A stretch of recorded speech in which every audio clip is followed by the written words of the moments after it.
All right, welcome into Bettor's Last Stand, episode number 34. If you're looking for 33, we had a little bit of an issue with the new computer, so it may not ever be seen, but who knows? Maybe we want it that way. Chris 1-8 on his picks as we were just talking off camera. So anyway, I put up the full season baseball bets that I could remember and then I had written down for everybody. So those are up on our Twitter page at the Pioneer Podcast. You can find that in the Bettor's Last Stand Twitter. That all those picks are up there. So MLB starting up tomorrow, so I know people are getting excited about that.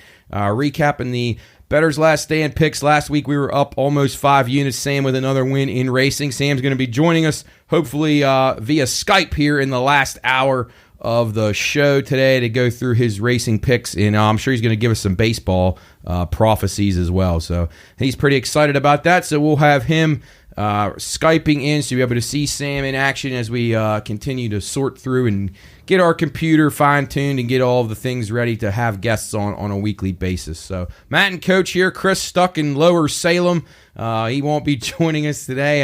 The only thing he wants to talk about is 1-8 showing, as lone winner was my Miami Hurricanes last week. So, Coach, you had a good winner with Jason Day, but just 1-3 in the golf. I was terrible this week. Didn't do well. But I was up about a half unit overall, but Billy Horschel saved me, winning Group 2 at plus 450. But Sam was our cash cow again this week with a up 12 units on the weekend, and Tyler Reddick to win the race at the Circuit of Americas. So not a terrible week. I guess, like you always say, if you break even or do a little bit better, it's it's better than losing. So we turn our focus to the Final Four here briefly. There's not a ton more to talk about basketball. We're winding down. We got the women's and men's Final Four. Got the NIT set. One thing I found interesting with both NIT winners last night from Conference USA. Conference USA is now 17-1 straight up in March in the tournaments. I mean, that's crazy. So they had Charlotte won the CBI, and then UAB and North Texas will meet in the NIT championship tomorrow night, which will be I think Thursday night. So the day after or day before you listen to this episode, but good games last night. North Texas comes all the way back, and I'll get right into the bad beat. Did you see this? Did you have anything in that game last night, North Texas and Wisconsin? No, I ended up not having anything in that. How about if you had the over? The total was very low because North Texas plays that really low style. Total 115.5. They got 70 points in the first half. The first half went over with 8 minutes to go in the first half. You got the first half total over. Oh, my goodness. So you're at 70 at halftime, and you only got to get to 115.5. Oh, my Wisconsin goodness. scored 13 points in the second half. Oh, my God. And went the final 9 minutes without 1 point. The final 9 minutes? 9 minutes, they never scored 1 point. Yeah, I had North Texas in the game, so I was pretty happy about it. Well, I was champ, too. Yeah, Mean Green win 56-54, but just my horrible. goodness. I mean, it's a terrible loss. You have 70 at halftime of a game that's 115. You're celebrating.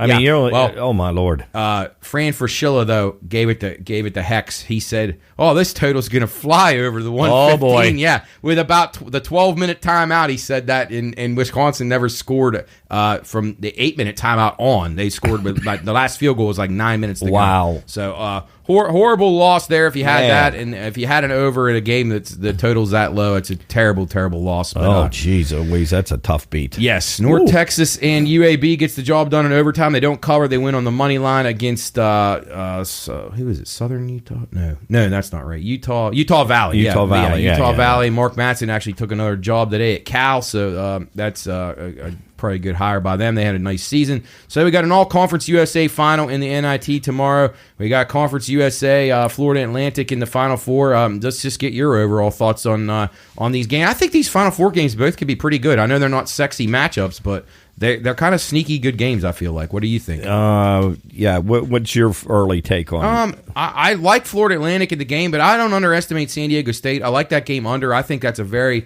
closely played. Both of these teams have never been anywhere near this magnitude of game in their program history. So I think they'll be very cautious and careful. I like Florida Atlantic just a little bit better with their offense. I think their guards are outstanding. So I'm leaning Florida Atlantic in the game and probably going to go with the under in that game. I like the under too. 131.5. I think that's just a total battle that won't get out of the 60s, and I think the low 60s. So. I like Florida State's team total under 65.5 too. That's one of my plays. Okay, FAU total under 65.5, and I do like the game under 132. So that's probably two I'm going to play. I see that as a grind them out game too. Yeah, definitely. San Diego State, that's the way they play. So I expect that everything that they do is going to be kind of tailored to that defense first kind of thing, taking very good care of the ball and being very cautious on offense. So what about in the nightcap? My Canes, I'm biased. I think the game is an over game.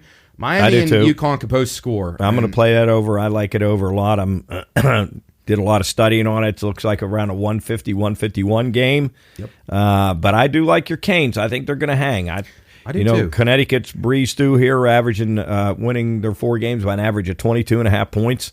Right. I mean, they're really talented and playing really well now, but so are your Canes. And that second half run, the last 10 minutes of that game, they totally dominated that game, and I like them. I think they'll play right with Connecticut. I agree. UConn's red hot right now, and they're a tough team to play, but their path has been much easier than Miami's. Miami's a little more battle tested in this tournament anyway. The win over Houston, Miami was catching 7.5, 7 in that game, and basically dominated the game from start to finish. And I'm not saying they'll win, but if I can get 5.5 or 6 out of them, I'm thinking that might go to 6. UConn is getting a lot of public backing right now. So far, the sharp bettors look to be playing Florida Atlantic early, and the public is just crushing UConn at the window. So I expect that to continue. So maybe you get a little value on FAU and Miami there. So maybe in all South Florida final, that's what I'm hoping for. I got 2 tickets, one 600 to 1 and one 500 to 1, with those 2 teams matching up in there. So that would be very, very fun for me. Not to mention my favorite team playing in the Final Four for the first time. So I'm looking forward to it. They're playing awful good. They are, and well coached. So and then obviously, I think all these teams seem to be pretty well coached. If you make it this far, especially this year, with how tough it's been to navigate through these, and you look, other than UConn, San Diego State could have lost in the first round. FAU, if they don't get that against Memphis, I think you had Memphis in that jump ball at the end. They didn't get. They could have lost in the first round. And Miami was pretty much dead and buried against Drake. Which, if you're a Miami watcher, you knew that they really weren't dead. But it seemingly they had nothing. Their offense was horrible. Isaiah Wong never even scored until very late in the game. So 3 of the 4 teams in the Final Four absolutely could have been done. And then UConn even got their scare when Rick Pitino had them down 13 at halftime. Yes, and then they come back and just destroyed. Your coach is the only one that's been this far with George Mason. Yes, Jim Larinaga was back against when they beat UConn. How long ago was that? 2003, 4, something very early. I was going to say 13. No longer than that. Because he's been in Miami for 12 years already. So I was going to say 13. Yeah, maybe 2008, 9. I can't. Yeah, but anyway, he's the only one that coach has been this far. None of these other coaches have made it this far. So should be fun. Going to be a fun Saturday. You'll be excited. You'll get everything out of the way and get all your ducks in a row and get ready. Yes, pre-season, or actually pre-tournament odds. Connecticut was 15 to 1. Miami 40 to 1, San Diego State 65 to 1, and FAU 300 to 1 to win it all. So I'm looking forward to the games. It will add an interest for me this year. So I actually, how do you feel about there not being a Kentucky or Duke or North Carolina? Great. Yeah, I agree. I love it. I think it's great. Very refreshing for basketball, and this is going to be a sign of things to come. I think. Transfer portal and the way things are now with the NIL stuff too. So I agree. Expect 100%. more of this. Unique teams in the Final Four, but I think that's good, and I think it's great for these schools to be participating. All right, let's shift a little bit over to the women's Final Four. Griff's girl, Caitlin Clark, got one single-handedly. One pretty even matchup, and then one pretty lopsided matchup. Even though Iowa was really good, South Carolina, what do they won? 60? How many games in a row they won? Oh, yeah, they're almost like a Nova Southeastern level. Like they've won 60-some probably straight. Yeah, I think since last year, early in the season. I think. So, I think it was. I think it's so. They're approaching 60-some wins, and Iowa, like you said, the best player in the country, Caitlin Clark. But I don't know, man. I don't know. What are your thoughts? I think the best thing to do here is to play over, because I think Clark's going to score. South Carolina's going to be hard to beat, and Iowa, I don't know if they can get enough stops. I think they'll struggle down inside against South Carolina because their size and athleticism is just so tough to match up with. I'm leaning towards the over. I thought that the total was a touch low, but the other side of that is South Carolina can defend. They got good athletes in every position, so maybe people like the under in the game. I'm going to go over. I think Iowa will play very hard. I could see Iowa coming out pretty hot early, maybe knock down some early shots, and maybe if they play with a lead for a little while, it gets the tempo going upbeat because that's what they want. Clark obviously can score. She can score 40 points herself. Yeah. So I'm going to take a stab with the over, and then in the other game, I think Virginia Tech will be so happy to have just made it to their first Final Four. Kim Mulkey returns to Texas. I like LSU. I think LSU puts it on them pretty good. I agree. They'll be ready. She's very, very experienced coach, and I think she gets that. Just her alone with that experience, being back in her home state. I think does the job. I'm playing LSU there for sure. And then if the most likely matchup to me is LSU and South Carolina, and what do you think that line will be set at? Another double digits? Yeah, probably low double digits. Maybe as low as 9.5. I can't see it any lower than that. I just don't think LSU will have enough for them. But you never know with that experience. But UConn, South Carolina is just almost impossible. Yeah. So you're gonna play. You're going to play the South Carolina game over the total. Yep. And then LSU. LSU minus the 2, and I feel comfortable going as high as about 3 with them. I think they'll beat Tech. Tech had a great season, and they're really pumped to be in this Final Four. But I think it ends for them there. I'm gonna play LSU also, but I'm gonna play Iowa.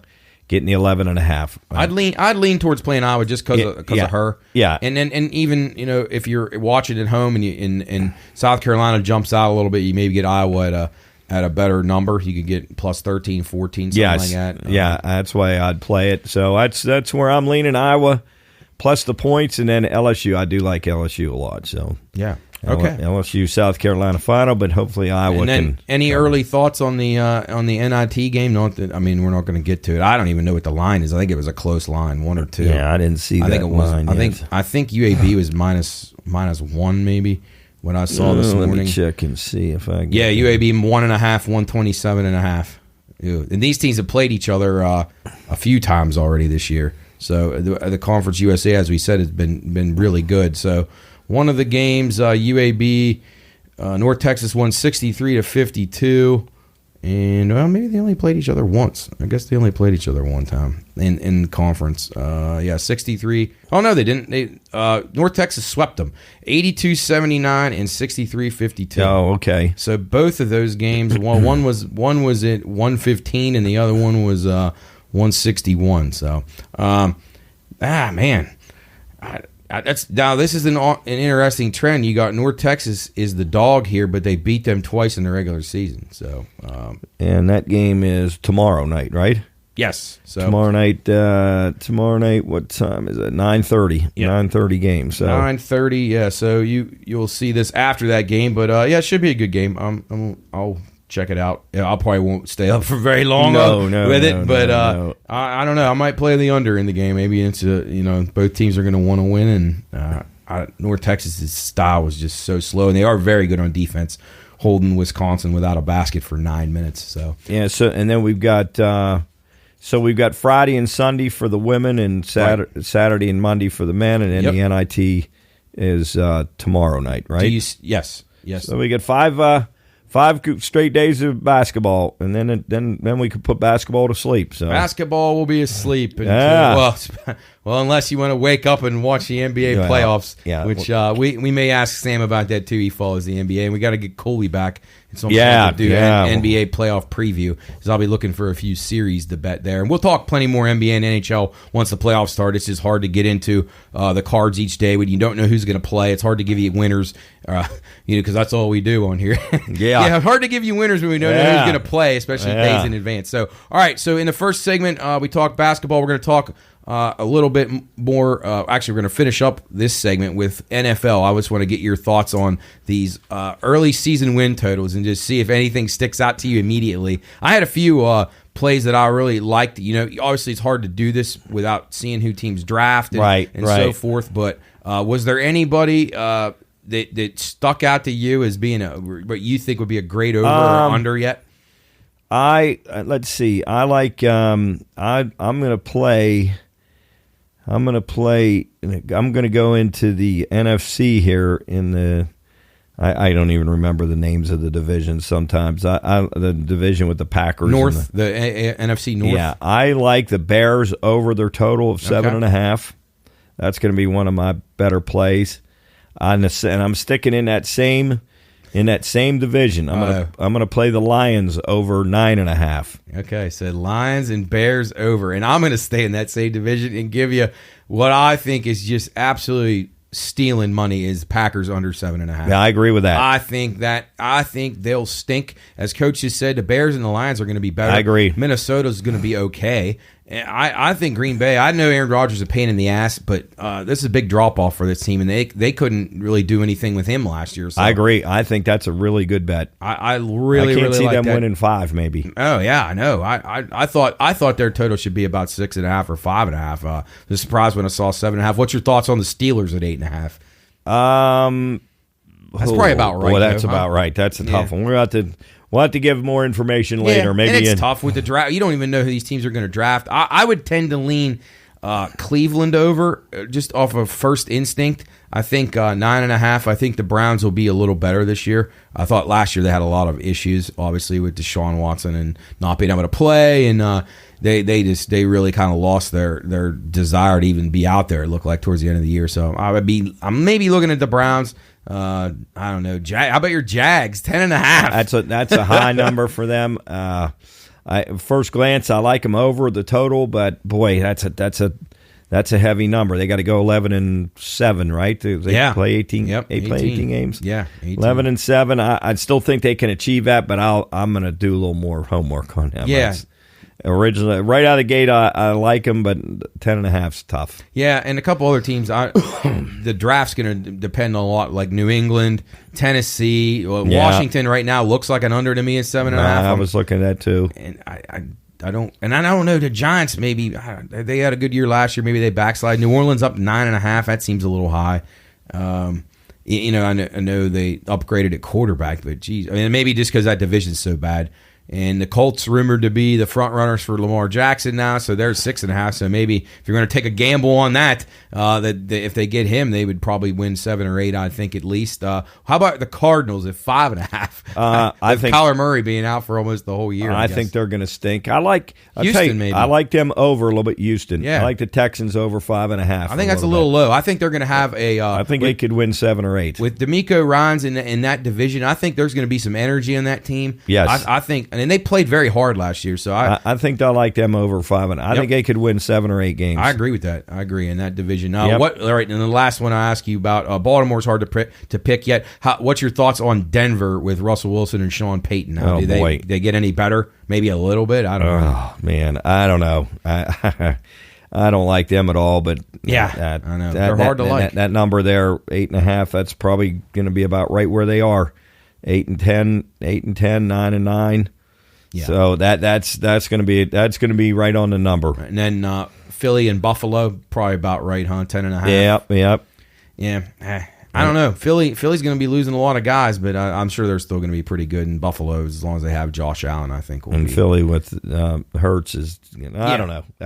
Well, it's a little early for that. So if you wanted to get some value on early picks, basically you're taking a guess on how teams draft and how they improve their rosters in that little bit of time there from now until after the draft or early May. We'll talk plenty more NFL draft. Chris will be back with us. I think that's probably one of his favorite things the entire year, the NFL draft, and we'll get all his great insight. Probably Cooley and Sam, they follow that stuff pretty good. So we'll have plenty more to talk about. We're going to take a break on Bettor's Last Stand, come back, talk some golf, touch on a little hockey and some XFL. We'll be right back after this. Yep.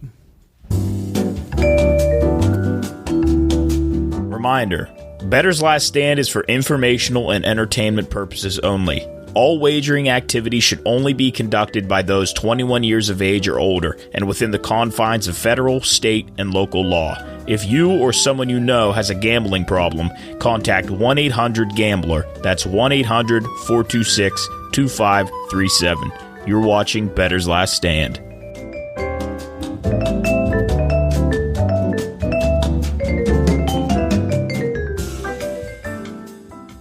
All right, welcome back into Bettor's Last Stand. Matt and Coach here with you. Chris out traveling the roads down in Lower Salem on his way home, but that's okay. We'll get his picks for the week. Remember, you can check our picks out at the Pine Room Podcast on the Instagram. Jub does a great job getting those up for us, and then I put extra ones on Twitter, ones that we had to get out before he was able to put them on the Instagram or after some of the things change in real time. As you know, injuries, changes, all kinds of stuff happens. So be on the lookout. I put picks up for just about every sport you can imagine this time of year. So we'll keep trying to get you winners. We were up about 5 units last week thanks to Sam's Tyler Reddick pick. And we're going to talk to Sam a little bit later in the show and see what he's liking this week at Richmond, Coach. We'll talk about that a little bit later. But you've been to Richmond. Great track, great track, track. One of my favorite. The hairpin. That's a good track. It's just a fun track. It's like an intermediate track. It's not, it's got the short track feel, but it's also got some space. Actually, I'm thinking of Martinsville with the hairpin, but Richmond is a neat short track. A lot of fun. Yep, we're going to talk about that in the final segment of the show today. All right, so a couple things, just hitting on a few NHL things. We were talking off camera here about the Penguins last night as they continue to limp towards the playoffs. They're hanging on to the last playoff spot, but they may not be for long. They lose last night to Detroit 7-4, down 3-0, come back tied at 3, and then end up getting beat. But I don't think the Penguins are going to be doing much in the playoffs. I don't think Chris feels that way either. I wonder what their because I didn't look at their schedule the rest of the way out. How is their schedule? It's not bad. It's favorable to the point where they're expected to make the playoffs. Like they're favored to make the playoffs. But like even their next game though, they play Nashville, which is not an easy game at all. So you have Nashville, who just beat the Bruins last night. But every game for the Penguins is just a struggle. So they seem to play a little better against the better teams. Yeah, strangely I was going to enough. say, last night was a tough loss for them. That was a bad loss. Yeah, so they're at the Predators on Thursday, and then they got to play the Bruins. But then they play the Flyers, which they should win, and they got at the Devils. But then the Wild, the Red Wings, and they finish up with the Red Wings, Blackhawks, and Jackets, all teams that are out of the playoffs. So that could be beneficial for them. But I just don't see this team doing anything in the playoffs. I'll be fading them. They're lined up to play the Bruins right now, and it's not going to be pretty. Yeah, it's going to be an absolute slaughter. Probably. They might just hope that they're on the golf course. Yeah, here in a couple of weeks. 3 points behind the Panthers or the Islanders, for the 7th spot. Yeah. So if they could get to 7 and they could play the Hurricanes, they've played the Hurricanes. I think they've lost to them every time this year, but every game was 1-goal game. So they've competed with them relatively well. So I'm not saying the Penguins couldn't win a couple games there, but as we mentioned, we'll talk a bunch more. I'm looking forward to hockey playoffs. Getting series bets, I really enjoy those. They're fun. Lots of different things you can do. Plus games, minus games, lots of options. So we'll dive into all those series as hockey has about 2 more weeks left. NBA finishes up on Easter, so we're getting down to the end with those two 82-game season leagues, the NHL and NBA. Just a couple things. I always say it every week. Vancouver 32-6. It's amazing. Yes, going the first 10 minutes on the road. That's been unbelievable. Colorado 15-2. The last 17 goal in the first 10. The Oilers now 21-3. Their last 24 goal in the first 10. And they are 12-0. Their last 12 first period overs. Amazing. So keep riding those streaks. St. Louis now getting in the mix. 13-1, their last 14 goal in the first 10. And Montreal, 13-1, first period overs in the last 14 games. So these trends, once they're getting up into double digits, they're very strong percentage plays. So jump on them while you can. They only got a few more weeks of the season left. And then in the playoffs, Coach, as you know, it's a whole different brand of hockey. And come playoff time. So things change, and we'll see. We'll have to adapt and try to get you some better angles heading into the playoffs. All right, let's go to where a lot of these hockey teams are going to be here in 2 weeks, on the golf course. So we got the Valero Texas Open in San Antonio, I believe. Yes, San Antonio. So not the greatest field, but this is a really big tournament for some guys, as this is the last ticket to the Masters. Yeah, here. Ricky Fowler needs to win. I got him circled. Matt Kuchar. Kuchar needs to win. Davis Riley. Yep. Yeah. There's a lot of guys in here that, and I would suggest I won't be playing any of the guys who are actually in the Masters. There's only a handful of them that are playing in this. I'll be staying away from those guys. I don't think that's where their focus will be. No, they'll be warming up. Sharpening up, trying to work on skills they'll use at Augusta. So I'll stay away from those kind of guys. Who are some of your top plays here this week at the TPC San Antonio? Like you said, with not such a real strong field, and the guys that have qualified for the Masters already going to probably just be doing a lot of testing, a lot of making sure that they get things right and don't really care if they win this. I think there's a lot of guys, the long shots that could make you some money. I think it's a good time. Week. I agree. Yeah, I think it's a good time to make some bets. I mean, there's some guys. Obviously, you got to have to play Ricky Fowler because he's going to play his ass off to get into Masters. Davis Riley's going to play his ass off. And I'm a Kuchar fan anyway. I like Matt Kuchar anyway. He's one of my favorite golfers anyway. But some other guys that I like finishing in the top 20s. I've been doing a lot of research on some of these guys. Like Andrew Putnam, I like him a little bit. He's a really good putter. You could get really good odds on him to finish inside the top 20. I like him in a matchup too against Adam Schenk. You can get him at -110. I like Andrew Putnam to beat Adam Schenk. I like him, and I like Ricky Fowler over Siwoo Kim. You can get a good price on him. You can get a -110. It's a good time to get a good price on Ricky Fowler. And then one other one I like Cam Davis.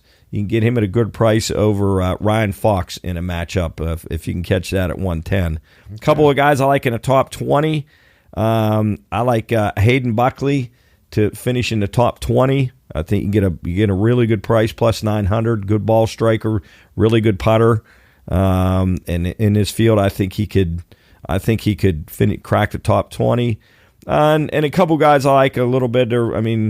Not real long. Christian Kirk, I like him. I don't know how you feel about him, Matt. Sam Ryder, and then Brendan Todd are a couple that I have circled too. Sam Ryder's a guy who I always thought was really talented, but he's not. I don't know. His game's kind of been. Hopefully, he's starting to get on track a little bit. Well, I think so. I think today or this weekend will be good for him. What are you leaning? No, I'm with you on the guys you mentioned at first: Ricky Fowler, Matt Kuchar, Davis Riley. Thought those guys all worth a shot this week. Alex Noren, I like him a little bit at 40-1. Matt Wallace, a guy I've always liked over in the European Tour, played him a lot over there, and he's playing pretty well. He played really well last week, so I'm going to take a shot with him, 40-1. I think I'll go with a top 10 on him as well. Yep. Longer shot guys, Nick Taylor. He's about 50-1. I think he'll be pretty strong. He's played well this year. This Joseph Bramlett, I heard a lot of people talking about him this week. I'm somewhat familiar with his game. He's 90-1, but his game seems to set up well for this course. So if you're looking for a high price play, he might be the guy. Maybe even a T10, T20. Yeah. And then Nikolai Holgaard, he's pretty good. He's been in Europe for a long time. I've been familiar with him over there. He's a top 10, top 15 performer over there. He's 60-1. Okay. So he might be worth a shot. And then Ben Martin, 80-1. Had a good season, along with Nick Taylor. Been a guy that's been on the leaderboard a lot. If you're not familiar with him, he seems to be popping up as one of those guys that you like, well, I don't really ever see him on TV, but his name's on the leaderboard all the time. So I will be kind of fading, I think, Matsuyama, who I like next week. I agree. I'll be using him. Probably and Hatton, probably Tyrrell Hatton. I would fade sharp, really, right. And he's the kind of guy that can just be so volatile. You he lost all 3 of his matches last week. Just a horrible showing for him. Those are 2 guys I'll probably be, and I agree with you against Siwoo Kim as well. I'll probably be fading him a little bit. But, and then defending champ JJ Spawn, I like him. Yes. I like him a little bit too. Yeah, I had him marked as finishing like a T10. Yeah, he's solid. His course history here is really good, so I think he's definitely a pretty safe play if you're looking for something. You can get him at a nice plus price for T10, T20. Definitely worth a look. But yeah, start fine tuning your picks for the Masters. Is there any guys there's a couple guys that I was looking ahead that I like. Anybody off the top of your head that you're really going to be high on next week? No, not yet. Okay. I'm not yet. I'll really dive into that this week. I'm really excited about that. Hopefully we get to watch a day with your dad. That would be a lot of fun if we could do that. But obviously your front runners are going to be Rory, Rahm, and Scheffler. How do you feel about these live guys coming back? Because I think they're getting disrespected on the odds. Yeah, I think so. I think so. I think you could see. I don't know about DJ. I mean, I'm not. I'm not sure he. Where does he? He's about 30-1, 29-1. I'm not. I'm not sold on him. Is DeChambeau? Okay, he is playing. 165-1. You can get him right now. Unthinkable. Yeah. This last year, I mean, before this live thing, I mean, he's less than 20-1. Now I know he's got injuries too, but you're not getting DJ at 29-30-1 last year. You're not getting Cameron Smith 25-1. He was arguably the best golfer on the planet last year, other than Scheffler. I'd lean towards Cameron Smith, obviously, and these guys are going to want to come over here and prove that they can still play. Obviously. I think that's an added intrigue to it for me. I think some of those pairings, especially if you're getting guys that are live and then PGA going at each other on the weekend, I could be some really fun drama there. I think that's going to be fun. Daniel Berger, I mean, he could come over and play well. Joaquin Niemann, I mean, we can't forget, there was a point 4 years ago or so that people thought Brooks Koepka was going to go on a Tiger Woods tear. So, and he's got the confidence and the swagger to do it. I don't know if his game's back, but you got some really good players here. Niemann, Koepka, Answer, Oosthuizen, who's just always on the leaderboards of the majors. Absolutely. And then you got the Masters champion, past champion, Patrick Reed, 110-1. I mean, and he's not the kind of guy that's going to shy away from a challenge, so he's going to be ready to go. I look for this to be very intriguing. Bubba Watson, 275-1 for a two-time winner at the Masters. Sergio Garcia, I mean, you got a lot of guys, and then there's always Phil, which he just brings drama with him whenever he comes anywhere. Of the guys that have been playing stateside, I agree with you. I think basically Scheffler and Rahm are going to be the guys to beat, but I think Jason Day's had a great year. I always thought that course kind of suited him, and I think Cameron Young's playing outstanding golf. Yes, he is. Since he changed caddies. I was reading a story about that the other day. This new caddy and him seem to be really hitting it off. And then Justin Rose at about 85-90-1. I've been waiting for him to do this. He's been very close a few times. The year Sergio won it, he beat Rose. So this course, he's very, very good at the Masters and has played tremendous at Augusta National. I was looking at some of the top scoring average guys that I had written down here. Dustin Johnson. Actually, Aaron Wise has the best. He's only played 4 rounds, but of guys that have played 30 rounds or more, Jordan Spieth is the best at 70.71 score average. Okay. Tiger Woods 94 rounds of 71. John Rahm's right up in there. So you got, of the guys, Scheffler, Spieth, Rahm, and Tony Finau are your top guys here. Actually, Will Zalatoris, but he's only played 8 rounds, so it's hard to judge. But lots to talk about. We'll dive into this hard next week. But you got a lot of great guys coming back over here. Xander Schauffele does really well here. Corey Connors has played really well at Augusta. Really fun. I mean, you're going to get great value pretty much on anybody you pick next week. So just keep your ears and mind open and be ready to go. You want to, if you find a price you like out there, jump on it. Just real quick, we didn't mention it on the lead into the golf this week, but thoughts on last week's match play. Exciting. Didn't turn out good for us at the end. We thought we were in pretty good shape going into the Final Four, and then our guys kind of shit themselves. Yeah, Rory and Scheffler both let me down in semis, and then I went with Scheffler in the consolation match, and he got drilled. And I had Cam Young, and he lost the Burns. He just got drilled. Yeah. So no, it wasn't a good finish for us at all. There, I do like the match play, and from what I hear, the guys, the players really like it too. I know it's grueling for the guys that make it to the finals, but I think they enjoy it. I think they like the head-to-head competition, and it's a shame it's going to be gone. Yeah, they got to figure out a way to get something like that back on the schedule, because that's too good to lose, if you ask me. I agree. And, I mean, on the WGC, those events are high-paying. I mean, those are huge world golf points tournaments. So you got a lot of factors there that would say I don't really know why they would get rid of this. But I don't understand. Money either. talks, sponsors. I don't know what's all there, but. hopefully they do bring that back. Any closing thoughts on Texas Open or anything? No, I always just look forward to golf. Again, it's not a real. You're a high percentage golf player. That's definitely. You're very good. I just really enjoy it. I don't know. I'm sort of getting like your dad. Yeah. Your dad is just a diehard golf guy. Just probably he's like me. Didn't play it very much in his life, but he just I don't know whether it's the calmness of it, just the peacefulness of being able to just sit and and you don't have players acting like assholes too. You don't have referees that right. You don't have referees deciding who's going to win, and no stoppages of play other than occasionally for a rules check or something. But I don't know. I just really like it and love betting it too. Yep. Love betting it. So I'll be on it all week this week, and then next week really we'll crank it up and talk heavy on the Masters. Yes, tons to talk about. Got to get our plays ready for the Neil McCormick golf pool too. Got to figure out how I'm going to use for that next week. Yeah, as that's Chris and Brad are dominating that right now. But golf's awesome. This is a good time of year for golf. It's starting to get into its full swing, and we'll have golf pretty much every week here on Bettor's Last Stand. All right, last thing for this segment.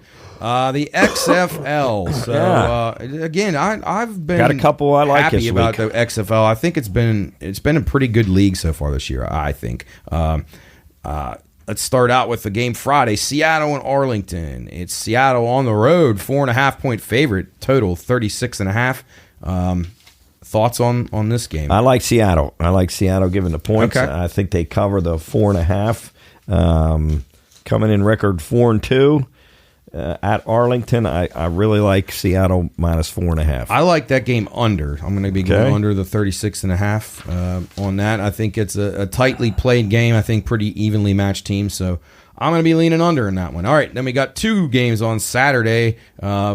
Actually, the one will be going on against the Final Four. Terrible decision there. The 3 o'clock game, San Antonio at Vegas. Vegas minus 3, total 37.5. What do you got on that one, Coach? I'm playing San Antonio, catching the 2.5. Me too. I like them. I don't think Vegas should be giving anybody points. No, they're terrible. And I like that game over a little bit. I think maybe some points there. I'm going to lean to the over. I thought that was a touch low, but then again, Vegas does have an issue scoring, so that might be a problem. But I'm going to go San Antonio and over there. And then the nightcap, 6 o'clock, won't have many eyeballs on this, and I bet there'll be even less people in the stands. DC at Orlando. Orlando, a 9.5-point dog at home. To the DC Defenders, who are really good, a total 44. Playing this game over the total. Okay.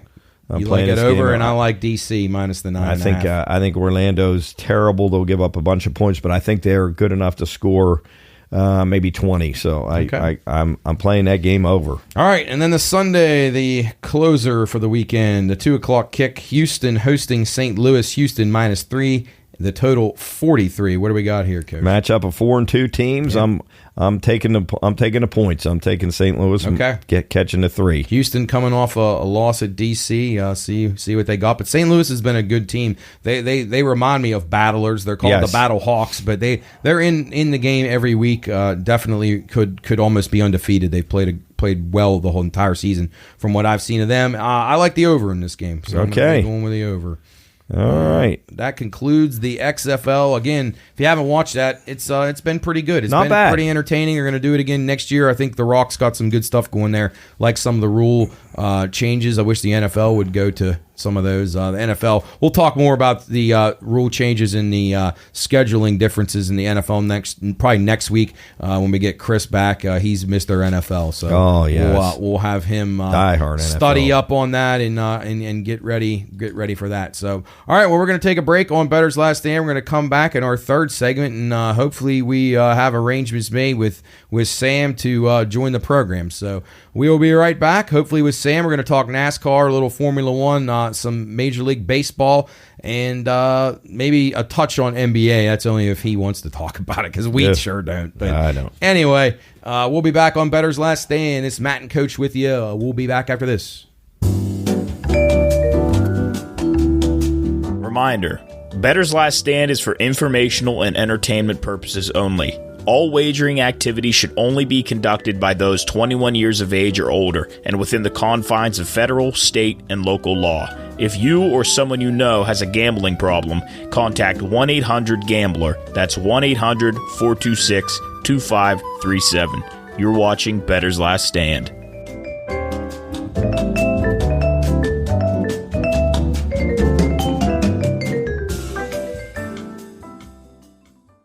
All right, welcome back into Bettor's Last Stand, segment number 3. We're actually going to have 2 guests today. We have a guest here now, Mr. Baseball, we'll call him, Jarrett, regular Pine Room contributor. You can see him hear him every week and see him now on our YouTube channel, WKKX, a watchdog, as we do 7 hours of radio a week. You'll see him in there a lot. See him on the Pine Room podcast regularly.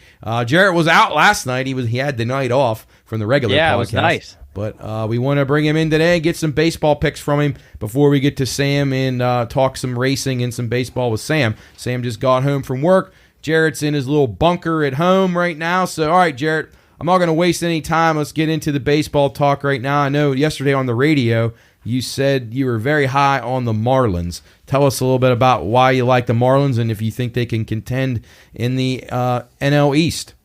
Yeah, well, like you said, that's the probably one of the toughest divisions in baseball, but I don't know.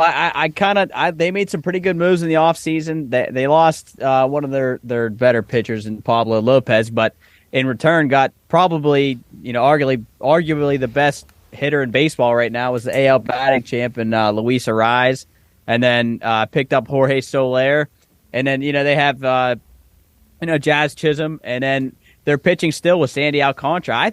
I really think they can compete in that division. I don't think they'll be good enough to win it, but I think they could easily go over their win total. Okay. Well, how about do you think that they could maybe sneak into one of the wild card spots? I think absolutely. Well, especially now with the expanded the expanded playoffs, I think they definitely could sneak in for sure. Yeah, so the Marlins sitting at plus 475 right now to make the playoffs. That's a great number. And then their win total right now 74.5, 75.5. I'm seeing 2 different ones. So, I don't see why they couldn't do that. It's a tough division, but you made some pretty strong case for them. How are they going to be affected at all, you think, by any of these rule changes significantly, or is it about the same as for them as every other team? I would say about the same. I mean, everybody is going to have to adjust to it, which is it's going to be interesting to see. I'm pretty anxious to see. I think it's going to bring a different kind of feel, obviously a different feel, but I think it's going to bring a little excitement to the game, hopefully, yes. And I'd like to see the Marlins be good because I like that organization, and I think that area needs some excitement in baseball, yes. For sure. It'd be nice when they see it during the World Baseball Classic, and then it's when they get to the regular season, it's like blech. That was what I was just going to say. There's great crowds in that stadium, probably biggest crowd they've ever had, and then. Then they go to nothing. But, hopefully they stay in contention. They were a scrappy team. I mean, they play hard, and they're pretty good at home. So hopefully that continues. How about in the American League? Who's a dark horse team or a team that you think maybe is a little under the radar that maybe could make a run at their win total over the division or just to make the playoffs? What do you got in the AL? One team in the AL that I really, really like, the Orioles. Okay. I think the Orioles are going to be very, very good. 76.5 I see right now on DraftKings. I like that over, and honestly, I think they can make a run at the division. It's a tough one with the Yankees and Red Sox and Rays, but I think I really, really like them. Adley Rutschman, Gunnar Henderson, the young guys coming up. I think the Orioles probably are my strongest play in the AL. Oh, boy, that's music to my ears. I hope that's great. What are your thoughts on that? You mentioned the Red Sox. What do you think about them? I think they'll be actually a little better than people think, but I don't expect a lot out of them with their pitching staff. Yeah, they picked up that guy from Japan who played really well in the WBC. Yoshida, he's good. Yakanat, I forget what his last name is, but I think the Red Sox will be better than a lot of people think. I mean, they still got Trevor Story, Alex Verdugo, Rafi Devers, which is it's pretty good lineup. Loaded lineup, but pitching is going to be their big issue. If Chris Sale can even stay healthy. Well, they got Kenley Jansen in the bullpen now. I don't know how good I feel about that. I don't. I would rather. Oh, they did get Corey Kluber though, right? He's their opening day starter, I think. Kluber. Yeah. Kluber, I mean, I don't know if he can stay healthy. He's kind of getting old. We'll see. I don't know how I feel about them, but I think the Orioles could make a little noise. Okay. How about in the Pirates division? How about the NL Central? Your dad and I are very high on the Cubs. that's what want to you guys get said. your thoughts on how do you think this division shakes out? Of the Cardinals are probably the team to beat on paper, but how do you see it? Because I'm really not certain about Milwaukee being very good. Yeah, we were talking about it on the radio about the Brewers. They're pitching obviously with Woodruff and Burns is good, but man, their lineup I don't. They have maybe Rowdy Tellez and Willie Adames, Yeah. but to me, I think the Cardinals are the clear runaway favorite for the division. I don't know how I feel. I'm a little surprised by your guys' Cubs confidence. Yeah. I hate the Cubs too, but I do just too. have a feeling that they're going to be good. I thought they played above their talent level last year, and I think they got some decent additions this year. You think Bellinger have a little bounce back? Good change of setting for him. I think he definitely performs a little bit better. And your boy Dansby, I'm surprised you're not on. Swanson's Yeah, I know. He's a winner just by trade. So. Surprised you're not on the Cubs with Dansby going there. I know, not just around him. I don't know. We'll be. I'll be interested to see how they play out. All right, now the biggest question that everybody's waiting to hear, because we see that.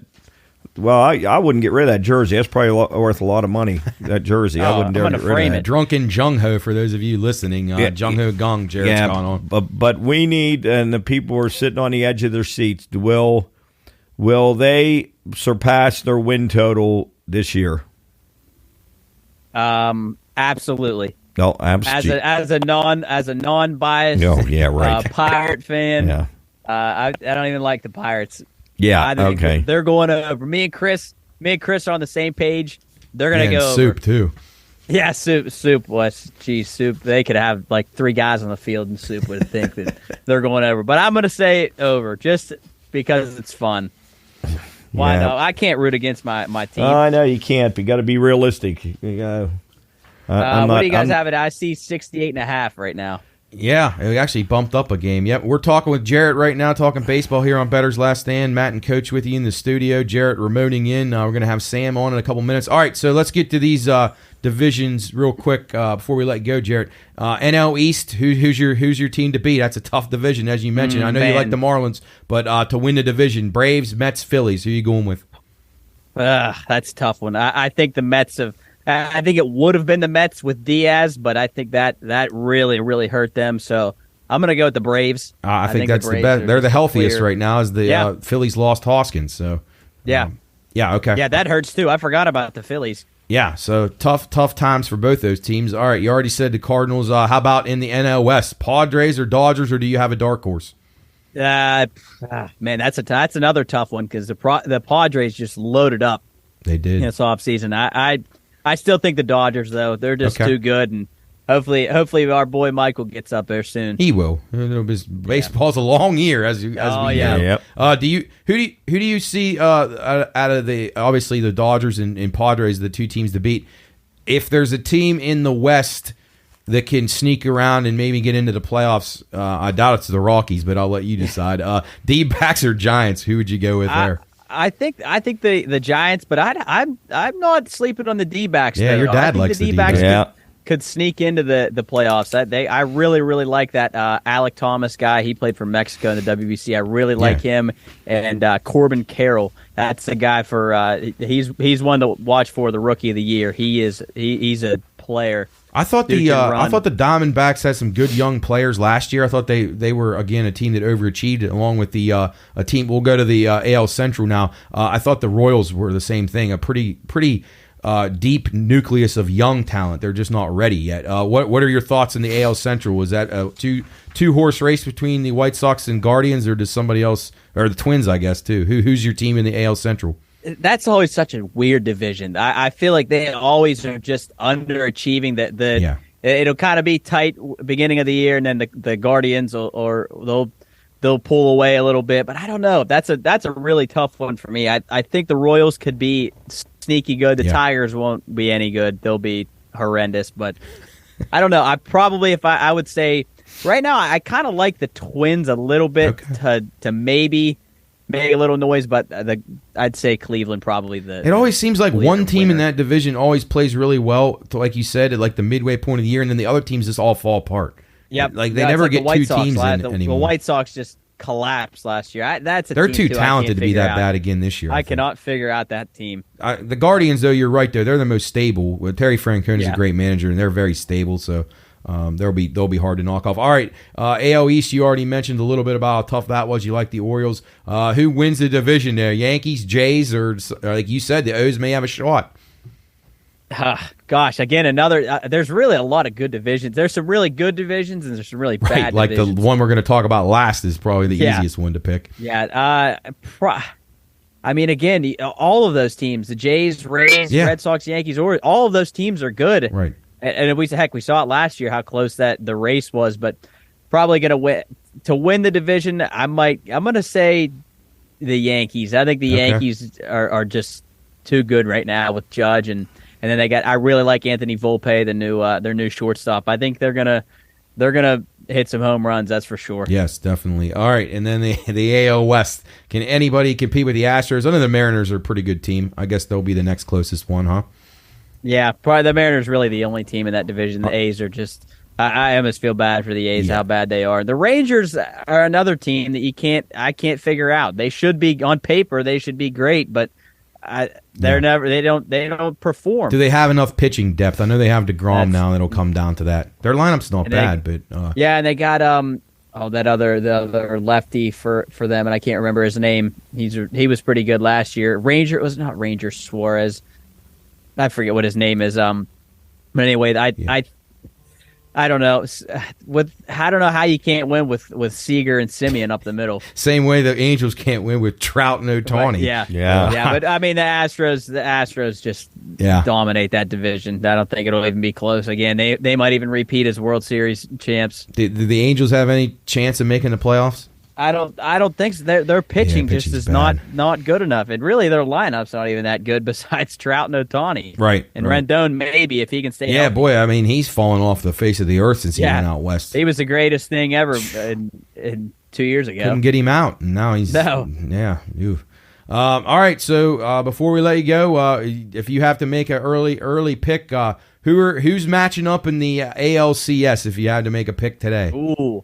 I'm going to go Astros and let's go. Man, that's a tough one. Astros right now seem like the clear-cut favorite, but Astros and let's go a fun one. We'll go Blue Jays. Okay.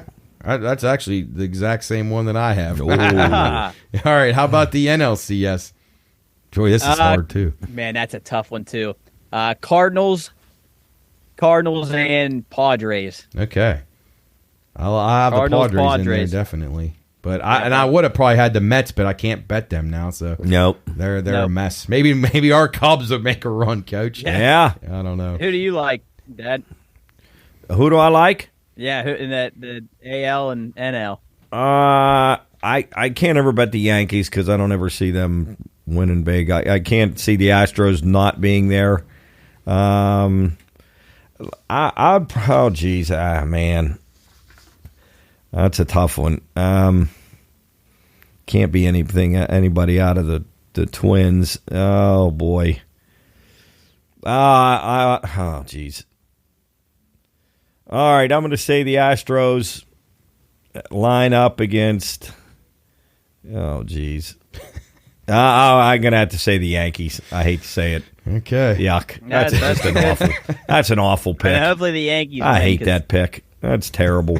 They're two villains, but I think I like the Yankees more than the Astros. That's a terrible pick. I actually don't mind the Yankees anymore. How about in the NL, Coach? I'm going to play the Braves. I'm going to take the Braves and the Padres. Okay. Braves and Padres. All right. Good stuff. Jarrett, any guys?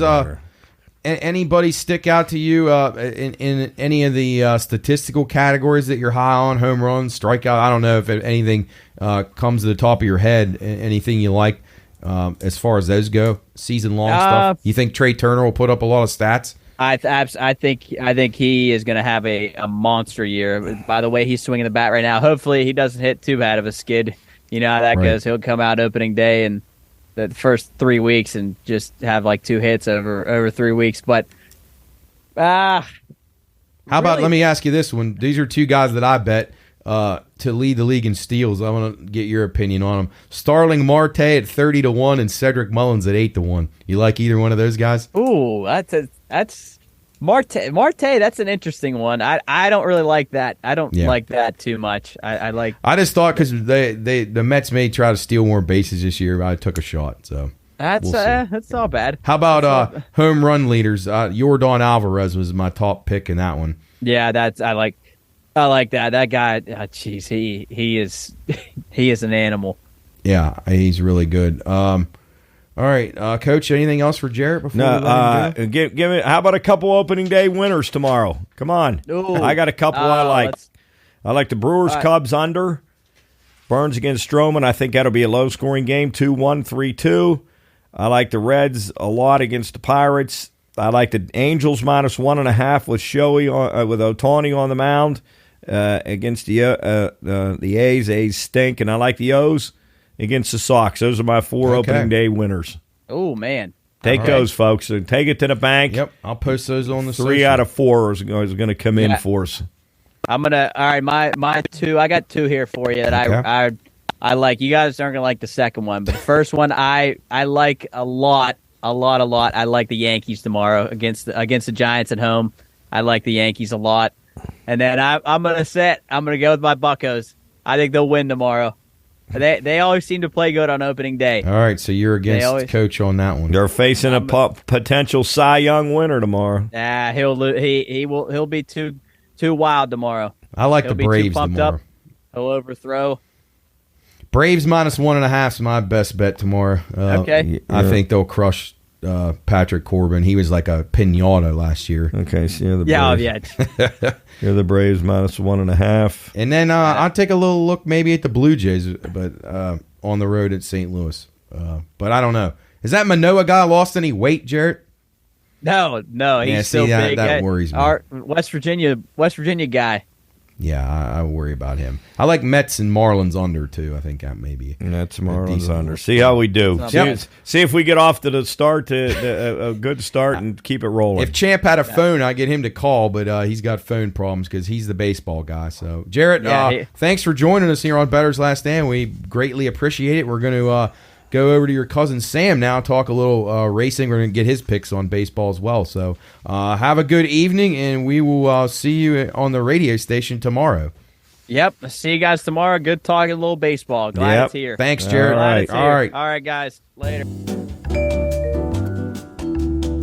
Reminder, Bettor's Last Stand is for informational and entertainment purposes only. All wagering activity should only be conducted by those 21 years of age or older and within the confines of federal, state, and local law. If you or someone you know has a gambling problem, contact 1-800-GAMBLER. That's 1-800-426-2537.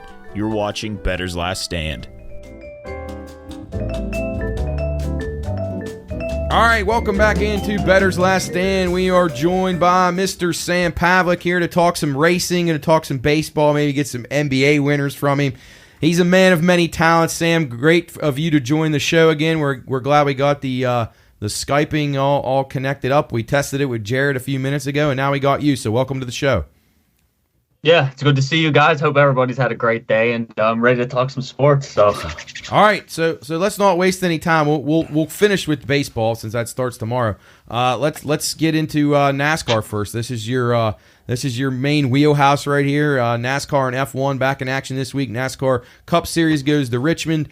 You had a great winner last week. You put us above the threshold of winning last week, as you had a nice winner with Tyler Reddick that we posted in about 9 or 10-1, and you were our top performer last week on Bettor's Last Stand. So keep up the good work. The pressure's on now. I know it's hard to pick these racing guys a little early in the week because you want to see where they qualify and so on and so forth, see who has the best car, but you do a pretty good job deep diving into the statistical data and the background and the course history of these guys, and even with these new cars, we got a couple years under our belt of some past results to rely on. So where are we going this week at Richmond? Who are some of the guys that stick out to you and are going to be on the radar this week?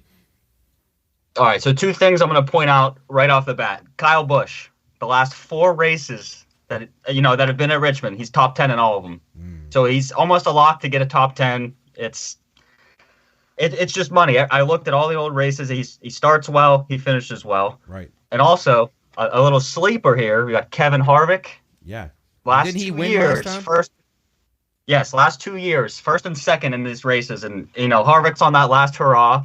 Right. It may end up being one of those. Just got nothing to lose.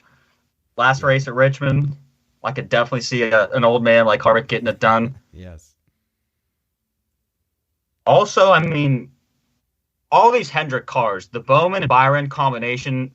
There was a camera shot last week at the end of the race where Bowman was chasing Byron, and there were no other cars in any of the field that these teams have that just get that aggressive and are that mean on the track. It just seems like their speed is far superior to everybody else. So honestly, Hendrick cars, Kyle Busch, Kevin Harvick, that's what my gut and my eyes tell me. Right. So let me ask you this. Kyle Larson, one of the Hendrick cars, he's had a lot of bad luck here early in the season. What do you think's going wrong with him, and do you see him getting it on track here soon? I don't know if Richmond's the best track for him. I mean, he's always a contender. He has solid finishes at Richmond. But what do you think on Larson so far, and do you see him improving as the season goes on? I definitely think he can improve because, he's definitely a stud driver. It's just I even wrote, keep an eye on Truex, Amarola, and Larson. It just seemed like they're not having great years. They really aren't. But Larson in particular, like you brought up, he's a top 5 driver. Yes. And we don't even hear his name or even see him finish, honestly. No, he's had a lot of bad luck. The guy that I'm highest on, and you just mentioned him, Martin Truex, picked him when you and I did the racing preview show. He was my pick to win the championship. He's gotten off to a slow start, but I liked his run last week. I thought he was a contender last week. He raced pretty well. He's got a great track history at this track. I like him a lot this week. I think him and Denny Hamlin, both dangerous guys. What do you think as far as manufacturers go? The Toyotas seem to be really, really strong here, and it's ironic this is called the Toyota Owners 400. How do you see the Toyotas? I mean, you got Hamlin, Truex, and Bell all going to be top contenders, I'd say. Yeah, I mean, honestly, I have 5 people right here that are highlighted in green. I have Hamlin, Bell, Busch, Bowman, and Byron. 3 of those being Toyotas, and Hamlin, Bell, and Busch. Like 2022, the second race in Richmond, the top 5 was Hamlin, Harvick, Byron, Truex, Larson. So all names that we have just brought up, I think it's going to be very, very similar to that sort of finish. Just the Toyotas, the Hendrick cars. And maybe a Harvick, honestly. I see it very similar as to last year. I think Richmond has some good diversity as far as the manufacturers go because there's some Fords that have run well. Joey Logano's ran well there. Ryan Blaney's done well there. And I'm with you. I think Eric Almirola as a top 10, he'll be one of the plays that I'll be giving out this week. I think Almirola, a top 10 finish is a really strong chance there that he gets the job done. And, Coach, a guy that you're pretty fond of, Austin Dillon. He has not started well this year, but I like him this week. What do you think? I got him marked down. Yeah, it's a top 10, no doubt. Okay. All right, Sam. Matt, one other name also. Yeah, go ahead. One other name also that has got to be in there, I think, is Ross Chastain. He's always up there. Yeah. He hasn't really finished that great at Richmond, but he's always in the mix, pissing somebody off. Yes, he is. He's not scared of anybody. He and Daniel Suarez, strong car, strong team. That Trackhouse team is really good. Coach, who are some of the guys you're looking at? I'm with you guys all the way. Every guy you guys mentioned, I really like. I do like Christopher Bell, and I like Austin Dillon. Those are 2 of my. And then in one matchup, I like Harvick over Larson. Okay, I think Harvick's going to be really, really strong here. All right, I like that stuff. All right, let's jump tracks. Sam, I don't know if you've looked at all at the trucks or the Xfinity. I can wait and get your plays on those. I don't know if you had anybody off the top of your head that sounded good. Trucks are actually in Texas this week, and the Xfinity are also at Richmond. Any guys stand out there quickly? If not, we can just post them on Twitter this weekend. I don't have trucks, but I do have the Xfinity. Okay. The trucks just seem like there's like 3 people that finished top 3. Yeah, and that's it. But for the for the Xfinity, I have a John Hunter Nemechek. Okay, I can see him just from the data and the numbers I was looking at. My gut was telling me Hunter Nemechek, the Hill, Barry, Allgaier. Right. There's like a string of 8 to 10 cars that you really can't lead yourself astray if you go with like Hill, Barry, Allgaier, Nemechek, Yeah, you're right. Meyer, It's Smith, the Herbst. same top 5, and then maybe 4 of them, and then there's a wild card each weekend maybe that steps up. And Right, like there. that Truex win a couple weeks ago. I kind of view that as an outlier, something you're not used to. Right, just an outlier. Good for him. Got to win, but okay. All right, so let's switch from stock cars over to touch on Australian Grand Prix here briefly. There's not a lot of suspense in this again, although the Ferrari did win last year. Leclerc won last year, led every lap. Red Bull off to a great start with back-to-back wins there. Max week 1, and then Sergio in the second race of the season. Fernando Alonso's been great. We kind of forecasted that. We thought he would take a bump up this year, which is great to see. He still has it. He's still got the talent and the drive to be good. Okay, so thoughts here on the Australian Grand Prix this weekend. Did anybody knock Red Bull off? Or Red Bull wasn't great here last year, so they did finish second, I guess, so that's still pretty good. But what are your thoughts on this race overall? Nobody's knocking them off, Matt. F1, honestly, it is boring. Yeah, I know. I love it, but it is boring, man. It's top 3. It's Red Bull, Ferrari, Aston, and then Mercedes, and then what happens after that, I don't know. It's not McLaren, I know that. It's just getting worse. Right, exactly. And also, this race is at 1 a.m., right? So I will be recording it. I don't think I'm staying up for the Australian Grand Prix. Yeah. It's just like last week, Verstappen started in the back, easily got to the front. Nobody could stop him. No. You had to take him out to stop the guy. It's right. And it took Checo needed like 13 spots advantage to start the race to be able to hold him off. He was coming too. If there was more time left, he was going to track him down. Right. And I don't think the last 2 years they didn't race here. So right, because of the COVID. So if we're trying to make a little cash on this, there was a couple of bets that I thought maybe that I was trying to look at, because as Sam mentioned, it's so predictable right now. The Red Bulls, if they don't have mechanical failures, they're probably going to win the race. So you got to try to look outside the box, try to find some things.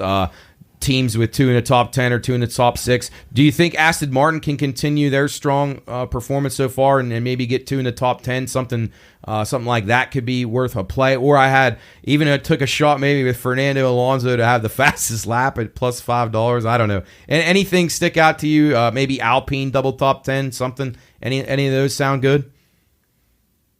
I definitely think the Fernando Alonso fastest lap is a great shot, but I don't know how many other chances of making some money we're going to have, just because it's just such a vast difference from the top 3 to everybody else. It is.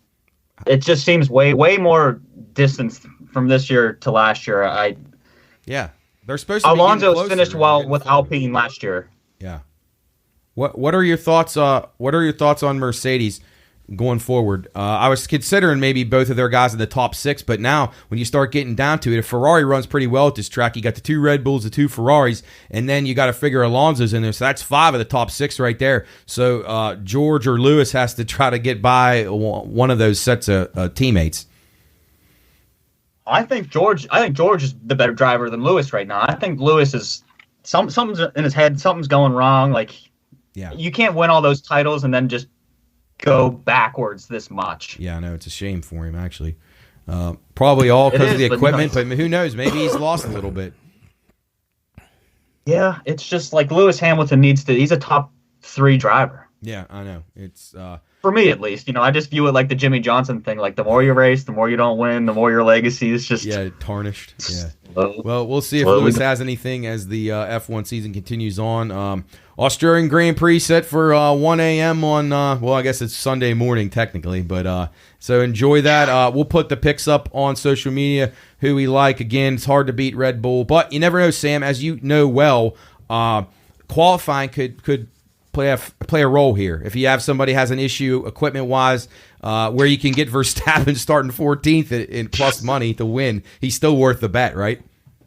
Unbelievable. Yeah, he's always worth a bet. We talked about it when I came down there. He is the number 1 guaranteed bet every time. He is. There's nobody even close. Maybe his teammate. Yes. Maybe double podium finish for Red Bull every week this year, or every race this Honestly, year. probably honestly, you come out wouldn't ahead. be bad. Yep. Yeah, it wouldn't be a bad bet at all. Absolutely. All right, well, that does it for the racing part of the show with Sam. We're with Sam Pavlik, racing analyst. Now we're going to now Sam's not just a racing guy, so we got to know that about him for you people who are just meeting him for the first time. He's an avid Pirate fan, as you can see with a nice-looking hat on right there. He's got the is that Willie Stargell or Bobby Bonilla over there in that bobblehead? That was Sanguian. That's Manny Sanguian. That's Sangy. I can't. Okay, yeah, all right. I see the number on That's there now. Sanguian. For a minute, I thought it said 25. Bobby Bonilla. Yeah, man. No, okay, there's Sanguian. All right, I see definitely him. All right, good stuff. I got one that's even better though. All right, you'll love this one.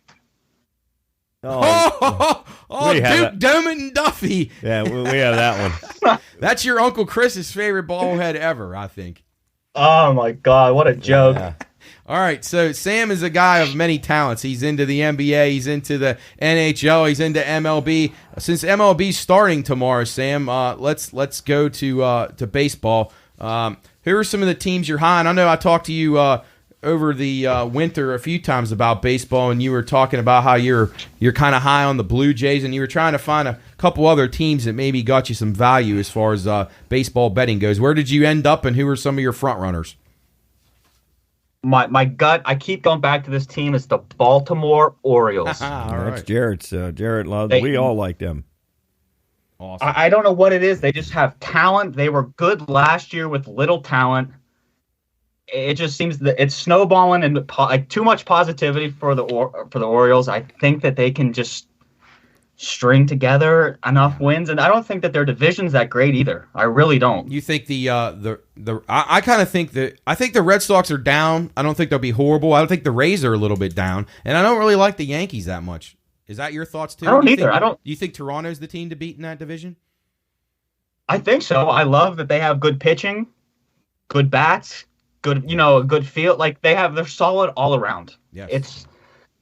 But Baltimore is my team. I just can't, it's like that girl. You can't get rid of her. Those Baltimore Orioles, they just keep popping in my mind. Yeah. Well, they got a lot of good young talent, Nice. so hopefully they can use the experience they got last year as a benefit, and they can make a move in the AL East. How about let's stay in the American League? Who's your top team or a team that you're looking at in the AL Central? See, I actually had a sheet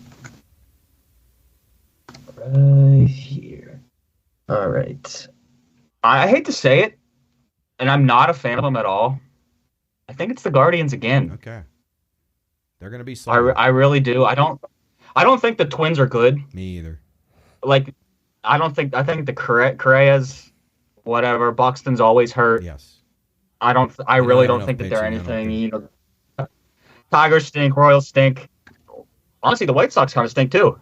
They did last year. I think they'll be a little bit better now without Tony La Russa. They should be, but yeah, honestly, I think it's the Guardians. All right, I think the Guardians, they're just good. They are well managed. Terry Francona's awesome. All right, how about in the AL West? Anybody can knock off the Astros? I mean, the Mariners had a great year last year. I mean, I just think it's Houston, Seattle, Texas, probably in that order. The Angels ever have a chance of making the playoffs with Ohtani and Trout? Probably not. No. I mean, you talk about the biggest waste of talent in my lifetime. Yeah. Artie Moreno. He's an idiot. It's sad. They got Rendon. Jarrett was talking about that earlier. He's been horrible since he went out there. We're not very high on the Angels here. It's kind of seems it's the Astros division to lose. All right, so let's go over to the National League. Probably being the NL Central, your favorite division. The big question is, are the Pirates going to finish above last place?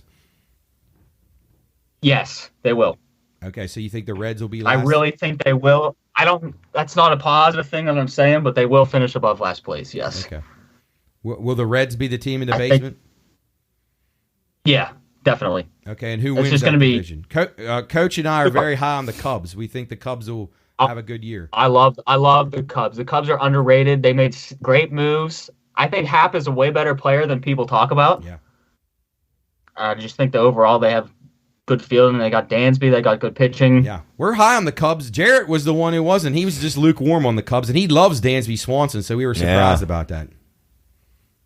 No, I think they'll be good. I mean, they always get good crowds. Like, that's a baseball city. Sure. How about between I definitely think that Cardinals and Brewers? Who do you think is more near the top of those two teams? the Cardinals. Yeah, I agree. Definitely the Cardinals. Don't love They're anything solid, man. Milwaukee did. No. All right. St. Louis is good. Yes, they are. They're proving they got best corner infield probably in baseball. All right, NL East. This is a tough division. The Mets lost their closer. The Phillies lost their first baseman. The Braves are just kind of getting forgotten about, but they're really, really good. They do lose Dansby Swanson, but they've got a really good pitching staff, and Acuna's back healthy. Who's the winner in the NL East this year, Sam? It's tough, but my gut is telling me the Phillies. Okay. My gut says the Phillies. I think the Mets are just the money doesn't equal your record and what's going to happen. I think there's just they're just spending too much, and like their closer, he tears his Achilles celebrating a semifinal win in the WBC. Like that's tough. That's tough. I just think the Phillies, they're good. They were there last year. They lost it, but I think that they can go back. And the Braves are good too. Yeah. But I think it's Phillies, Braves, Mets. How about Jarrett? That order for the Jarrett's really high on the Marlins. What do you think about them? He loves the fish. Yeah, he does. All right. I think that they stink. You think they stink? All right. That's what makes it fun. Everybody's got a different opinion. Great stuff. All right. Let's finish up with the NL West now. I'm kind of high on the Padres. Obviously, the Dodgers are really good.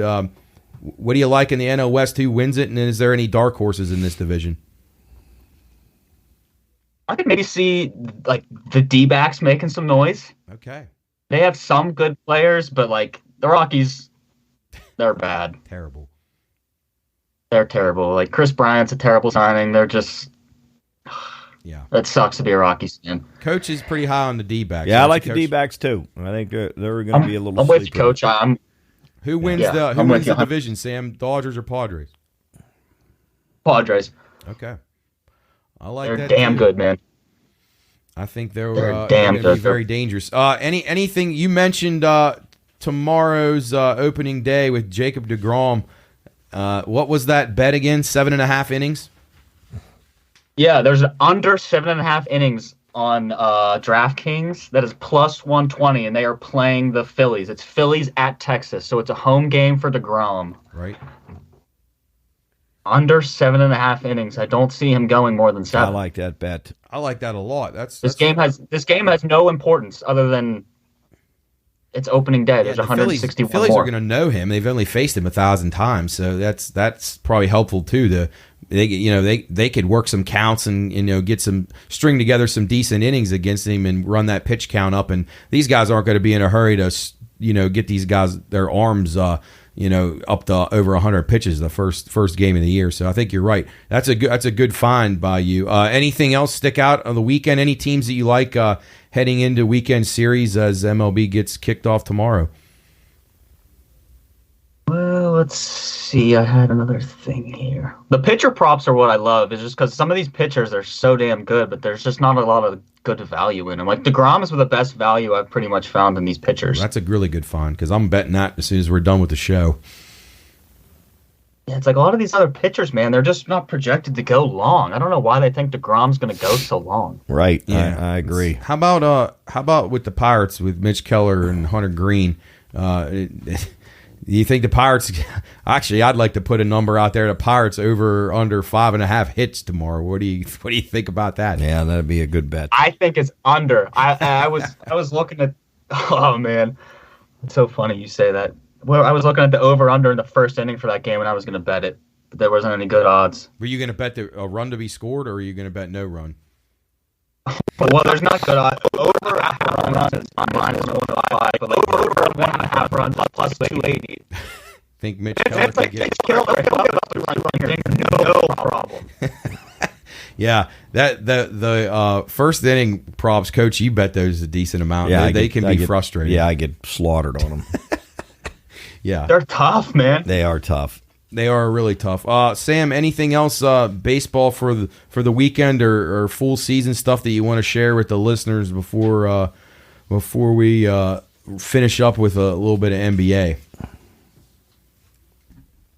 I don't really think there's much. There is, I believe, an IndyCar race. I know that has nothing to do with baseball, but Oh, are we back in Indy this week? I must have missed that. Are we? there. I thought they didn't go. No, they're off this week. Long Beach. No, Indy. No, I think Indy's off this week. I thought I read they're off. It's April 1st and 2nd. Oh, well, then that's this week. If I must have missed it. I thought They're in Texas. Oh, they're at Texas, too. Okay. I missed that. Well, then we got to get your IndyCar picks because that's my fault. I don't know why I missed that. Maybe I wrote the schedule down wrong. I must have. Well, Matt, I'll probably tell you why you missed it. They haven't raced in a fucking Well, I month. know it's been forever. That's probably why I forgot about That's one of the things I have highlighted here. They haven't raced in Grand almost Prix of 1 Texas. month. Yeah, and then they go to Long Beach in 2 weeks. All right, so who stands out in IndyCar for this week?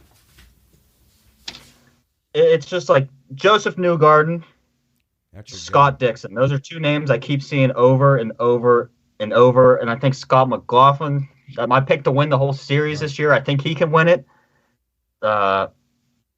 Ericsson's the only driver. Marcus Ericsson is the only driver that's won a race this year because they've only ran one race. But it's like Will Power, Alex Palou, Marcus Ericsson, Joseph Newgarden, Scott McLaughlin. The typical, Matt, there's like a pretty good theme. Another person I would eye for this race is Renus VK. Oh, yeah, I like Renus. I think Renus could do well. And this is a Grand Prix style race, so I'm assuming it's it is actually at Texas Motor Speedway, or is it a road course track? Yeah. No, it is at Texas Motor Speedway, and I believe it is, last year this track, Newgarden passed McLaughlin on the last lap at the line to beat it.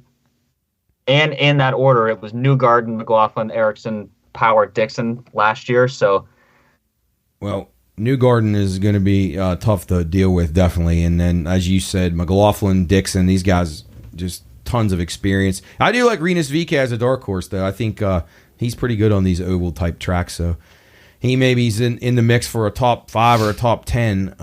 But if you had to go with somebody, if you had to make a pick to win it, would you go with Newgarden or McLaughlin? I would go with McLaughlin. Okay. I would go with McLaughlin because he won the race essentially last year. Obviously, he didn't because he got passed, but he had the lead the whole time, and he just made a mistake, and he got passed. So I think that Newgarden. Okay. Good stuff. That's your guy, too. That's your championship pick. So. Yeah, that's my guy. I need him to do well because my NASCAR guy to win it all, Elliott, he broke his leg. Snowboarding accident. But you never know. It's all he needs to do is get into the playoffs in NASCAR now. It's not like you're so dead and buried that you can't come back from that. But I wonder what it'll be like in a few weeks when he's back. It's just tough. You can't break your leg snowboarding, No, not that time of the year. Dumb. Crazy. All right, let's jump over then quickly. Any thoughts on NBA? I know you like that stuff too. And any teams looking good down the stretch? We'll have you back on. Definitely talk NBA playoffs when we get it after Easter when it finishes up. Maybe look at the Chicago Bulls. They're hot. They're on the outside looking in.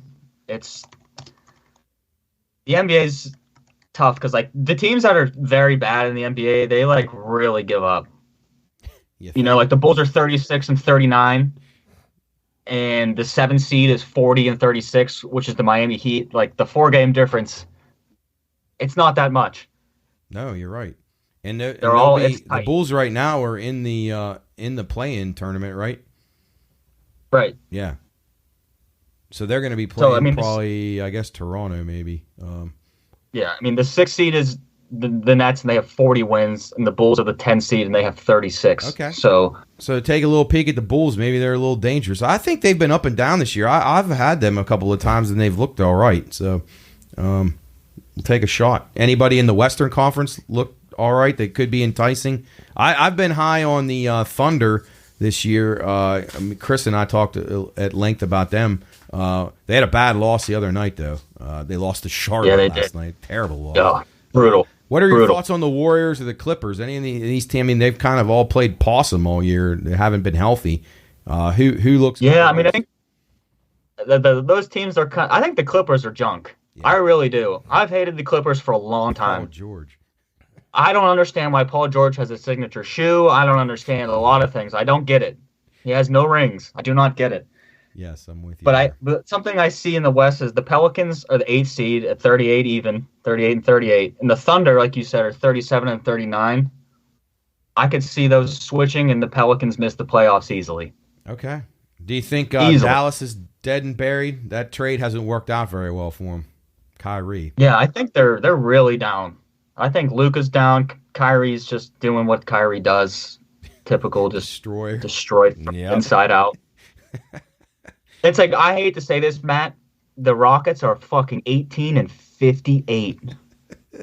That's amazing. Yeah. Do they need Jubb and Jarrett now to come? Man, it's bad. They do. Play? They definitely do. I mean, that's embarrassing. Yeah, they're. You think they're tanking for the French kid? That kid's going to be incredible. That first round pick, that Wembanyama. Yeah, that Victor Wembanyama or whatever. He's incredible. I've never seen a guy that good before. His highlight video is one of the best I've ever seen. Yeah, it's sick. It seems like he's one of those, like, hey, if you don't draft this kid, you're... Yeah. I think they might be trying to lose on purpose so they can try to draft him.